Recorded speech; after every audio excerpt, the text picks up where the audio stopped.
Asthma ఇప్పుడు మేము ఓపీడీలో కూర్చుని ఒక 10 మందిని చూశానంటే దాంట్లో 6 మంది ఆస్తమా సంబంధించిన సిమ్టమ్స్తోనే వస్తుంటారు. సో ఆస్తమా అంటే ఏంటి? ఆస్తమా అంటే మనకి లంగ్స్లో అలర్జీ వలన లంగ్స్ అఫెక్ట్ అయితే దాన్ని ఆస్తమా అంటారు. దీని ఎందుకు వస్తుంది సార్? ఎందుకు వస్తుంది? సో 90 మెజారిటీ ఆఫ్ ద కేసెస్లో ఇది ఫ్యామిలీ హిస్టరీ ఉంటుంది, ఎవరో ఒకరిగా హెరిడిటరీ.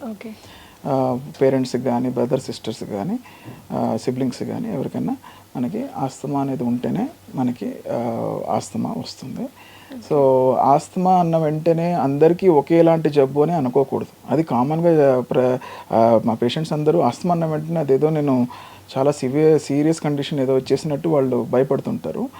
ఆస్తమాలో మనకి స్టేజెస్ ఉంటాయి. ఒక ఎండ్లో మనకి మైల్డ్ ఇంటర్మిటెంట్ ఆస్తమా అంటే వాళ్ళకి ఏ సంవత్సరంలోనో ఒకసారి ఒక వారమో 10 రోజులో 2 వారాలు లక్షణాలు ఉంటాయి. ఇంకొకళ్ళు సివియర్ పర్సిస్టెంట్ ఆస్తమా అంటే వాళ్ళకి సంవత్సరం పొడవునా మందులు వాడకపోతే, ఇన్హేలర్స్ వాడకపోతే వాళ్ళకి లక్షణాలు వస్తూ ఉంటాయి. సో